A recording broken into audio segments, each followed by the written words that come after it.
لیکن اسے تعریف نہیں کہتے، اسے قدرت کا انتظام کہتے ہیں کہ جو قاتل کا چہرہ بے نقاب کر کے دیتا۔ ایک سلوات پڑھ دے بار محمد والے۔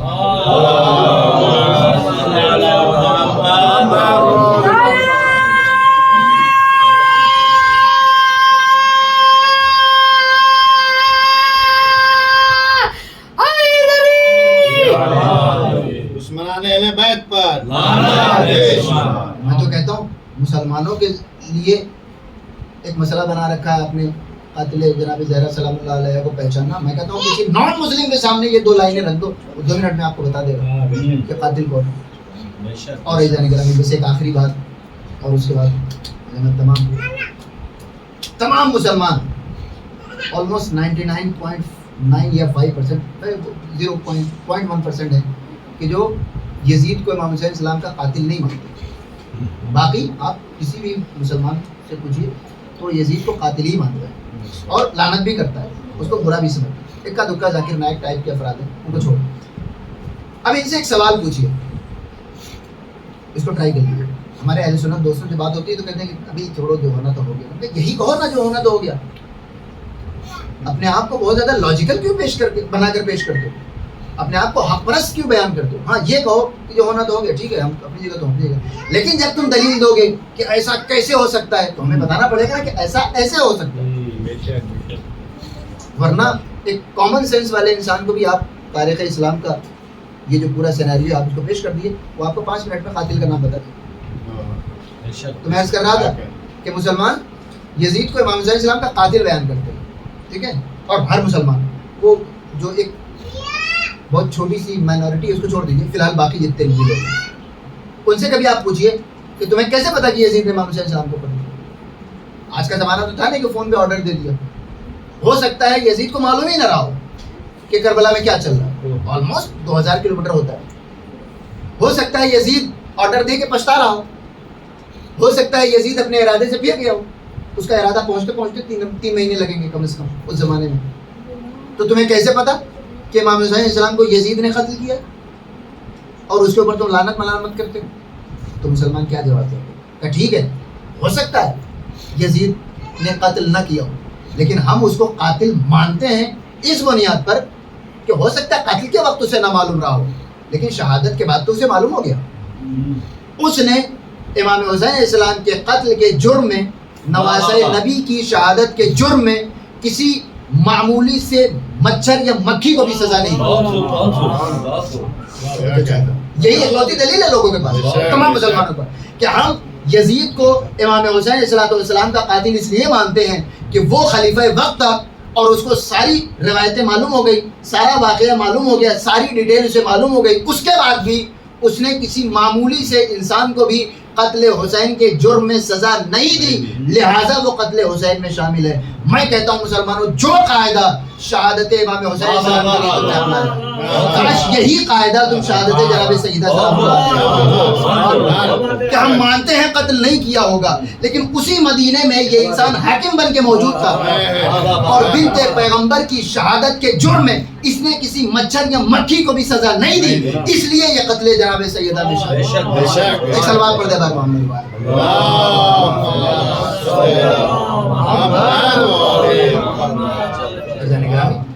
ایسا نہیں کہ ہم ایک دن اٹھے اور سو کر اٹھنے کے بعد ہم نے کہا کہ فلاں انسان قاتل ہے، نہیں، معصومین علیہ السلام کی شہادت کے مسئلے میں بغیر تحقیق کے ہم زبان ہی نہیں کھول سکتے، ہم یوں ہی رینڈملی کسی کو قاتل نہیں بنا سکتے، اور اگر کہہ رہے ہیں تو یقیناً جانے گرامی اب 2-3 منٹ اور میں عرض کر دوں۔ میں عرض کر رہا تھا کہ پھر آخر ان کو علماء کو ہوا کیا کہ جنہوں نے گول مول باتیں لکھی، اس کی وجہ یہ کہ 132 ہجری تک، یہ 11 ہجری کا واقعہ، یعنی تقریباً 120 سال تک بنی امیہ کی حکومت رہی، اور اس کے بعد بنی عباس نے علم بلند کیا پرچم بغاوت کے، نہیں، بنی امیہ نے بہت اہل بیت کے اوپر ظلم کیا ہے، حکومت اہل بیت کا حق ہے۔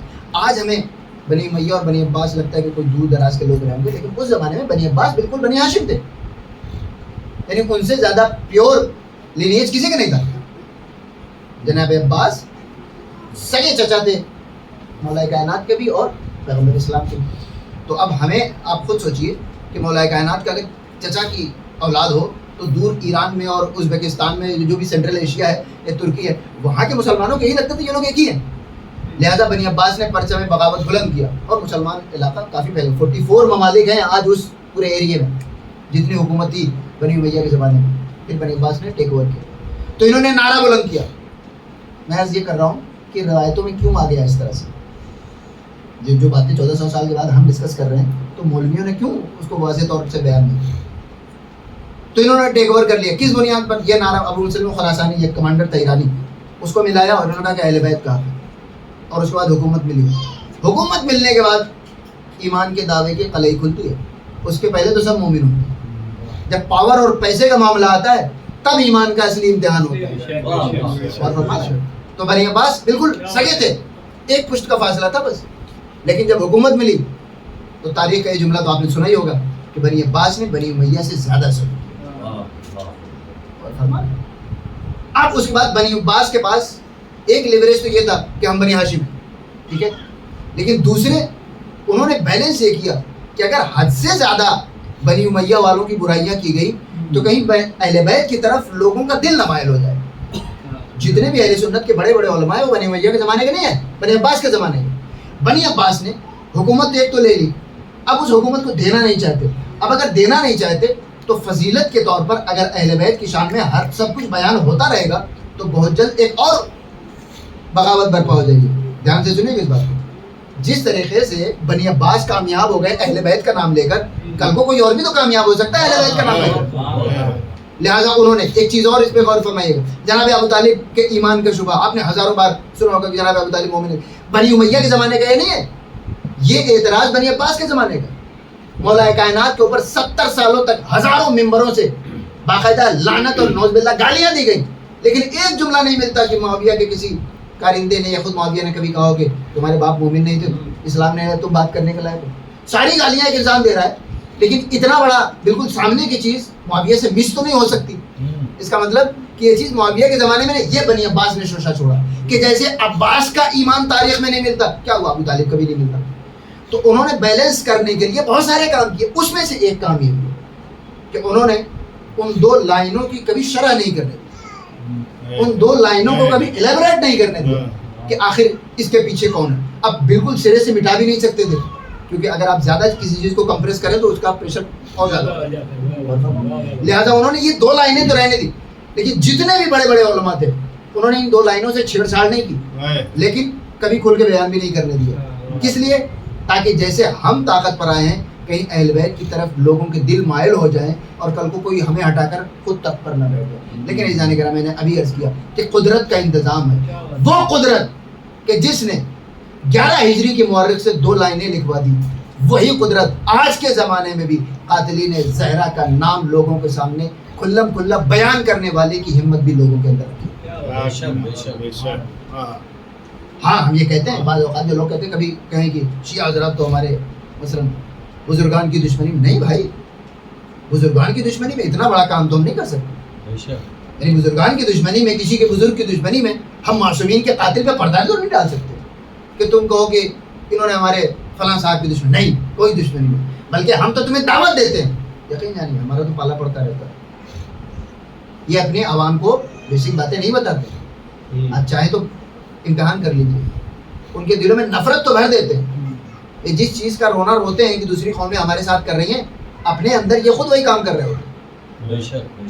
جس کو آپ فیک نیوز کہتے ہیں, جس کو آپ پروپیگنڈا کہتے ہیں, جس کا رونا آپ رو رہے ہوتے ہیں بطور مسلمان, انٹرنلی آپ خود وہی کر رہے ہوتے ہیں بطور مسلمان. اور وہ کیا ہے کہ اپنی عوام کو کبھی بھی حقیقت سے آگاہ نہیں کرتے. ورنہ اگر خود عوام کو یہ معلوم ہو جائے کہ جناب سیدہ سے حتیٰ یہ تک نہیں معلوم کہ جناب سیدہ سلام اللہ علیہ کی شہادت 18 سال کی عمر میں, اگر ایک فطری موت کی عمر ہوتی تو ہمیں قاتل کو تلاش کرنے کی اتنی ضرورت نہیں تھی. لیکن نبی کی بیٹی 18 سال کی عمر میں اسی مدینے میں دھمکی دیے جانے کے 2 دن کے بعد شہید ہو جاتی ہے, اور آپ کو قاتل کا نام معلوم کرنے کا شوق نہیں ہوتا. یہ کس قسم کا عشق رسول ہے؟ یعنی یہ عشق رسول نہیں ہے, بغض علی و فاطمہ.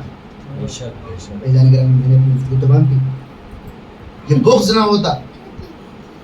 اور بادشاہوں نے ساری تاریخیں کہتے ہیں کہ تاریخ کی کتابیں ہمیشہ بادشاہوں کی دیکھ ریکھ میں لکھی ہے, لہذا ممکن ہی نہیں ہے کہ کوئی بادشاہ اپنا اثر تاریخ کی کتابوں پر نہ ڈالے. اور ہزارہ میں کربلا بس چند فقرے مصائب کو سن لیجیے کہ ہمارے رونے کے لیے اتنا ہی کافی ہے کہ وہ شہزادی کہ جب ہمیں کوئی مشکل پیش آتی ہے زندگی میں ہم سیدھے شہزادی کے دروازے پہ اپنا ہاتھ پھیلا دیتے ہیں. اس بارگاہ میں بزنس کا نقصان ہو گیا، شہزادی کرم فرمائیے گا. کسی عزیز کی طبیعت ناساز ہے، شہزادی شفا عطا فرمائیے گا. کوئی سفر پہ گیا ہے، شہزادی سلامت رکھیے گا. لیکن اسی شہزادی کو 18 برس کی عمر میں اپنے بابا کے انتقال کے صرف 2.5 مہینے کے عرصے میں ایک وصیت کرنی پڑی. اے ابو الحسن غسلنی وکفنی ودفنی فی اللیل. اے علی مجھے رات کی تنہائی میں غسل دینا، مجھے رات کے اندھیرے میں غسل دینا اور رات کے اندھیرے میں ہی مجھے دفن کر دینا. میں نہیں چاہتی کہ کچھ افراد میرے جنازے میں آئیں کہ جنہوں نے میری زندگی میں مجھے اذیت پہنچائی ہے. اجرکم علی اللہ جزاکم ربکم خیر الجزاء. 2 مہینے کے عرصے میں شہزادی سلام اللہ علیہ مرثیہ پڑھنے لگی. صبت علیہ مصائب لو انہا صبت علی الایام سرنا لیالیا. اے بابا آپ کے بعد میرے اوپر اتنے مصائب پڑے ہیں کہ اگر روز روشن میں پڑھتے تو شب تاریخ میں تبدیل ہو جاتے. اجرکم علی اللہ جزاکم ربکم خیر الجزاء. بس ایک فقرہ مصائب کا اور زحمت تمام عزادارو. کبھی آپ نے غور فرمایا کہ شہزادی سلام اللہ علیہ نے جو وصیت فرمائی ہے ایک طولانی وصیت ہے، اس کا ایک حصہ ہے کہ اے ابو الحسن مجھے رات میں غسل دینا، رات میں کفن دینا اور رات میں دفن کرنا. تدفین کی وصیت رات میں کریں تو یہ عقل کو سمجھ میں آ سکتی ہے کہ شہزادی سلام اللہ علیہ نہیں چاہتی تھی کہ ان کے قاتل ان کے جنازے میں شامل ہو، لہٰذا آپ نے وصیت کر دی کہ مجھے رات میں دفن کرنا. غسل و کفن تو یوں بھی گھر کی 4 دیواری کے اندر ہوتا ہے، اس میں رات کی شرط لگانے کی کیا ضرورت تھی. اجرکم علی اللہ عزادارو اس راز سے پردہ کبھی نہ اٹھتا اگر سلمان کی وہ روایت نہ ہوتی. سلمان کہتے ہیں کہ مولا شہزادی سلام اللہ علیہ کو غسل و کفن دے رہے تھے، ہم لوگ دروازے پہ کھڑے تھے کہ غسل و کفن سے فارغ ہوں گے، اس کے بعد ہم تدفین کرنے کے لیے لے جائیں گے. اچانک میں نے کیا دیکھا کہ گھر کے اندر سے ابو الحسن کے چیخ کر رونے کی آواز آئی. جب مولا باہر آئے میں نے کہا مولا آپ نے انہی ہاتھوں سے در خیبر کو اکھاڑا، آپ نے انہی ہاتھوں سے ہر مارکے کو فتح کیا، آپ کے ان ہاتھوں نے اسلام کو ہر محاذ پہ کامیابی عطا کی، لیکن آپ کو کبھی ہم نے تڑپ کر روتے ہوئے نہیں دیکھا. آج آپ کی نگاہوں نے کیا دیکھ لیا کہ آپ جیسا بہادر انسان چیخ مار کر رو پڑا. جناب سلمان کہتے ہیں کہ ابو الحسن نے میرے مولا نے میرے آقا نے مجھے اپنے کلیجے سے لگا لیا اور روتے روتے ایک جملہ کہا، اے سلمان مجھے نہیں پتا تھا کہ فاطمہ اتنی صابرہ ہے. ارے اپنا شکستہ پہلو لیے ہوئے گھر کے سارے کام کرتی رہی، کبھی شکایت نہ کی کہ اے علی میرا پہلو شکستہ ہے. اجرکم علی اللہ جزاکم ربکم خیر الجزاء. اسی راز کو راز رکھنے کے لیے شہزادی نے وصیت کی تھی، اے ابو الحسن مجھے رات میں غسل و کفن دینا. اے ابو الحسن یہ تکلیف میں نہیں چاہتی کہ تمہاری نظروں میں بھی آ جائے کہ جب فاطمہ کو رسول اللہ نے میرے حوالے کیا تھا تو رسول اللہ کی امانت میں کوئی کمی نہیں تھی، لیکن اب جب میں یہ امانت واپس کر رہا ہوں تو یہ امانت اتنی سالم نہیں ہے کہ جتنی سالم رسول اللہ نے مجھے دی تھی. اجرکم علی اللہ. شہزادی نے اپنی طرف سے وصیت تو کر دی لیکن یہ ممکن نہ تھا کہ وہ علی جو رات کی تاریکی میں غریبوں کی مدد کرے، وہ علی جو رات کی تاریکی میں بھوکوں کو کھانا کھلائے، وہ شہزادی سلام اللہ علیہ کی تکلیف سے ناواقف رہ جائے. ایسا ممکن نہ تھا. علی کو یہ تکلیف معلوم ہوئی، علی روئے، خوب روئے، اور آخری وہ جملہ عزادارو جب لحد کے حوالے کر رہے تھے تو مولا نے ایک جملہ کہا، یا رسول اللہ علی کو معاف کر دیجئے گا، یہ امانت جب آپ نے دی تھی تو امانت سالم تھی، اب جب علی اس امانت کو واپس کر رہا ہے تو زہرا کے پہلو شکستہ ہے، رخسار پہ تماچوں